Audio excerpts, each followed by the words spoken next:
दोस्तों, आज हमारा भारत कैसा है और किस तरह दिखाई देता है ये तो आप जानते हैं। लेकिन क्या कभी आपने कल्पना की है कि आज से 1000 साल पहले भारत का नजारा कैसा था? यहाँ लोग किस तरह रहते थे, किस तरह की जाति और धर्म का पालन भारत में होता था, और उस समय चीजें कैसे खरीदी और बेची जाती थी।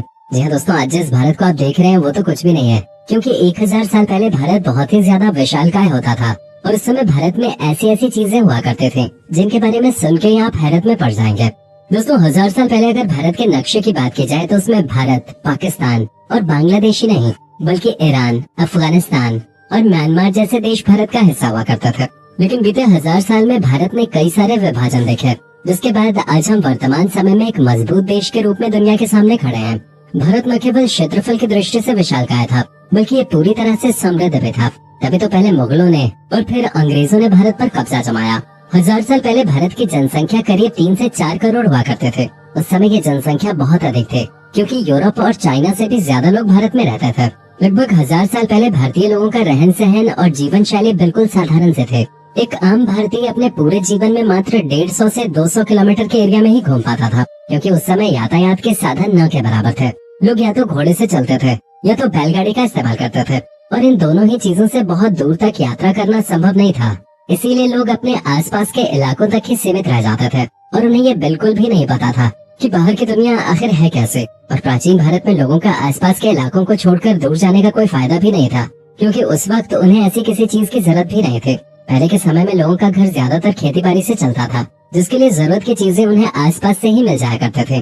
भारत को सोने की चिड़िया कहा जाता था, ये तो आप भी जानते हैं। लेकिन क्या आप जानते हैं कि ऐसा कहा क्यों जाता था? दोस्तों, आज से 1000 साल पहले के समय का भारत आर्थिक रूप से बहुत ही ज्यादा मजबूत था।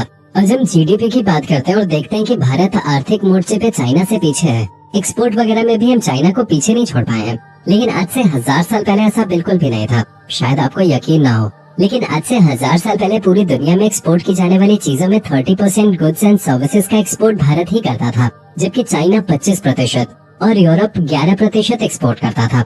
भारत से ही सबसे ज्यादा कपड़े, मसाले एवं खाने की चीजें एक्सपोर्ट की जाते थे।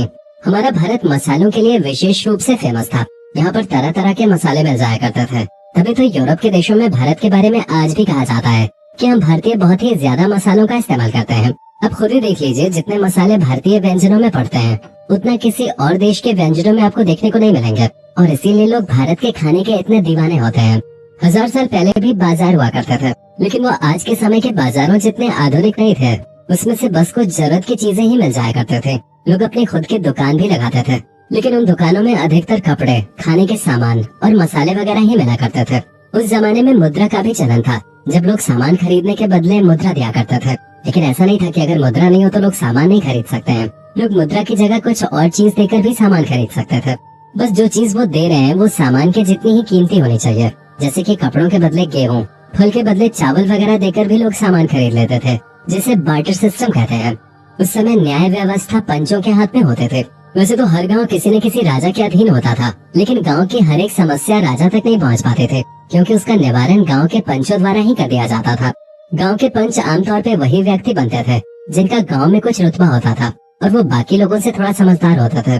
भारत में एक ऐसा समय भी आया था जब देश पावर कॉम्प्लेक्स से जूझ रहा था, यानी कि उस वक्त देश में कोई भी एक शक्तिशाली शासक नहीं था जो पूरे देश को एक करके रख सके। उस समय अलग अलग हिस्सों में अलग अलग शासक राज कर रहे थे, जिसकी वजह से भारत बिखरा हुआ था। तभी हमारे देश पर मुगलों का आक्रमण शुरू हो गया, और धीरे धीरे भारत मुगल सल्तनत के अधीन हो गया। 9वीं सदी के अंत में देश में पहली बार किसी विदेशी गुट ने आक्रमण किया था, और उन्होंने अफगानिस्तान के रास्ते भारत में प्रवेश किया। उस समय देश में पल्लव, चोल और चालुक्य वंश जैसे कुछ ऐसे राजघराने थे जो काफी ताकतवर थे। इसके अलावा पूरा देश कई छोटे छोटे शासकों तक ही सीमित था। किसी ने भी पूरे देश पर शासन करने का सपना नहीं देखा था, और यही उस वक्त की सबसे बड़ी कमजोरी थी। इसी कमजोरी का फायदा उठाकर आक्रमणकारियों ने भारत को अपने कब्जे में करने की कोशिश की, और वो सफल भी हो गए। 11वीं शताब्दी के आखिर में पृथ्वीराज चौहान, जो कि भारत के आखिरी हिंदू शासक थे, उन्हें भी महमूद ने हरा दिया, और उन्हीं के साथ ही हिंदू शासकों का अंत हो गया। पृथ्वीराज चौहान के अंत के साथ ही कहीं न कहीं हिंदुओं के दबने का इतिहास भी शुरू हो गया। और ये कहना गलत नहीं होगा कि पृथ्वीराज चौहान के बाद उत्तर का पूरा क्षेत्र मुगलों के हाथ में आ चुका था। ये क्षेत्र अर्थव्यवस्था के लिए बहुत मायने रखता था, क्योंकि यहाँ की जमीन बहुत उपजाऊ तो थी ही, साथ ही साथ ये वही क्षेत्र था जो भारत को चाइना, यूरोप, रशिया और सेंट्रल एशिया से जोड़ के रखता था।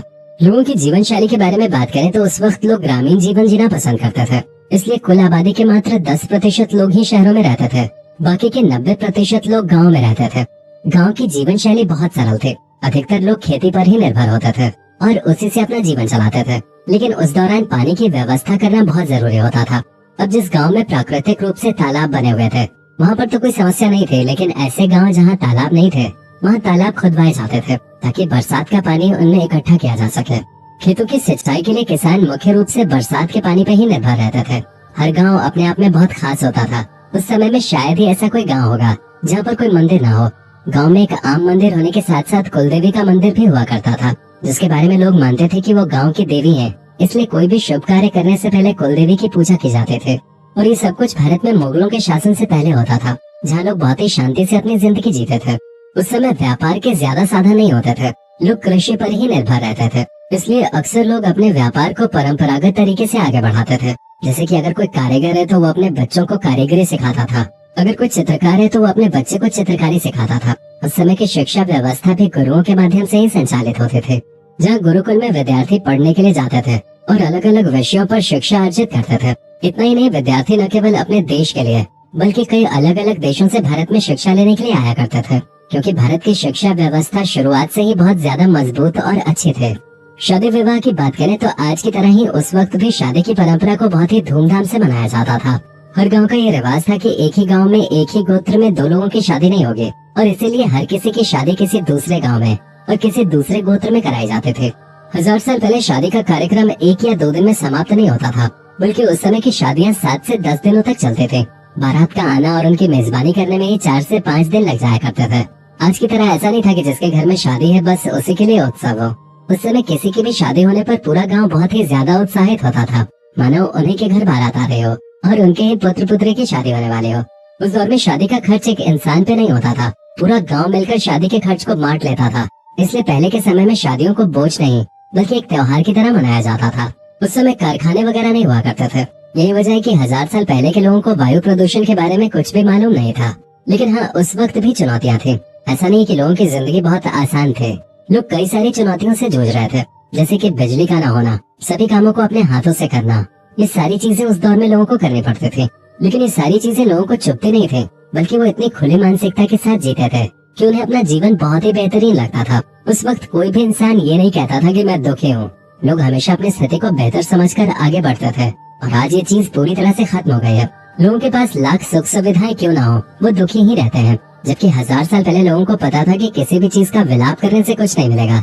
आज भले ही हमारे पास एडवांस टेक्नोलॉजी और सुख सुविधाएं हो, लेकिन पहले के लोग हमसे कहीं ज्यादा खुशहाल जिंदगी जी रहे थे। दोस्तों, अब इसके बारे में आपका क्या विचार है, कमेंट में जरूर बताइएगा। और इसी तरह के वीडियोस को लगातार देखते रहने के लिए चैनल को लाइक, शेयर और सब्सक्राइब करना बिल्कुल ना भूलें। धन्यवाद।